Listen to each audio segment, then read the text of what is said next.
Like, I think what happens is, like, out in the outer suburbs, ugly people breed with other ugly people, right?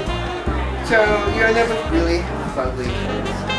So that's why you look around the public school and on average, like, no offense, but people are more fugly. Whereas in a private school area, in a school area, like, you know, shut up, let me explain. In a rich area, like, hotter people breed with other hotter people and have hotter kids. It's like way less like cooler than I thought it would be. I don't want to let down Miss Bailey. She's nice, you know? She's interesting and pretty. Well, I don't know why I'm telling you this. I guess there's just some things you can't always say to your dad. Sounds like you'd like her to be more than just your teacher.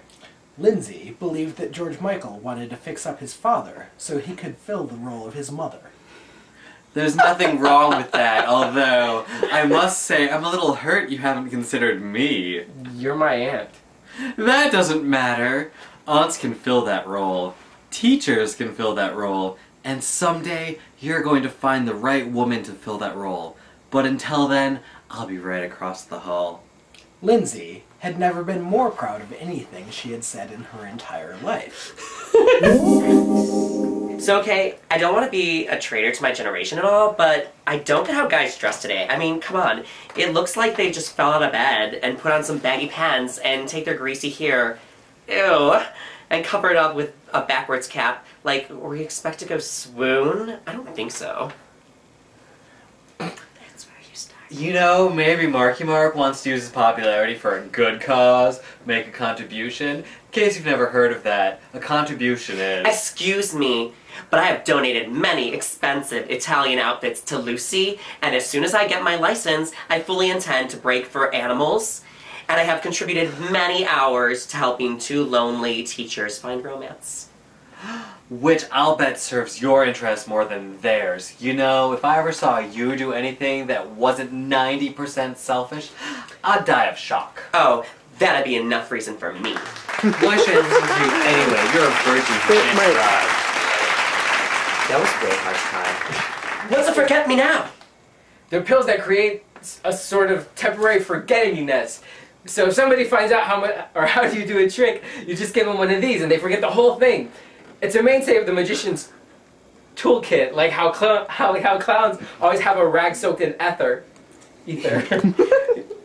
Joe, this is Flanazazepam. It's a roofie. Those are illegal. Shut up, Mom! Don't make me give you another one of these. Okay, so you're probably going, is this like an Noxzema commercial or what? But seriously, I have a way normal life for a teenage girl.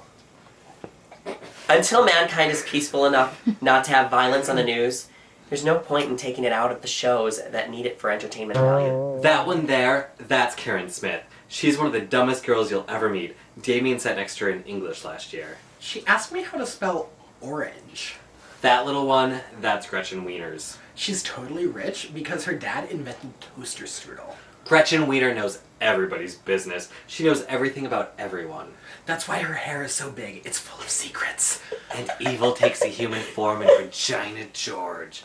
Don't be fooled because she may seem like your typical selfish, backstabbing, slut-faced hoe bag, but in reality, she's so much more than that. She's the queen bee, the star. Those other two are just her little workers. Do you guys know where I could get one of those gold T-shaped pendants?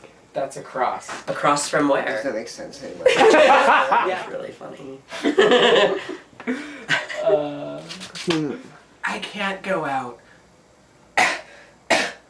I'm sick. Boo, you whore.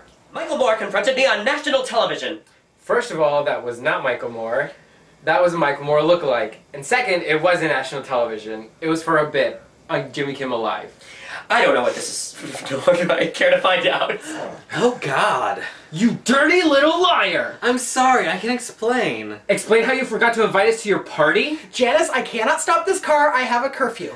You know I couldn't invite you. I had to pretend to be plastic. Hey, buddy, you're not pretending anymore. You're plastic. Cold, shiny, hard plastic. Curfew, 1 a.m. It is now 1:10. Did you have an awesome time? Did you drink awesome shooters and listen to awesome music and then just sit around and soak up each other's awesomeness? You know what? You're the one who made me like this so you could use me for your 8th grade revenge. God, see, at least me and Regina George know we're mean. You tried to act so innocent like, oh, I used to live in Africa with all the little birdies and no little monkeys. You know what? It's not my fault you're like in love with me or something. What? Oh no, she did not! See, that's the thing with you plastics. You think everybody's in love with you when actually everybody hates you. Like Aaron Samuels, for example. He broke up with Regina and guess what? He still doesn't want you. So why are you still messing with Regina, Katie? I'll tell you why. Because you're a mean girl. You're a bitch. Here, you can have this. I want a prize. And I want my pink shirt back! I want my pink shirt! Woman, let me $5. Murray, I have asked you repeatedly not to call me woman. Excuse me, Miss Dion. Thank you. Okay, but street slang is an increasingly valid form of expression. Most of the feminine pronouns do have mocking, but not necessarily in misogynistic undertones. What the hell is that?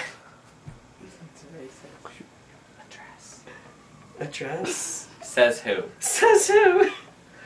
Calvin Klein. What were you telling me to do? Time out, guys. The next- Guys, move over and like be funnier. For sure. Give it to me. Sean Cody. Give me the shit. camera. It's a werewolf. Ah. Post-production costs money, you bitch.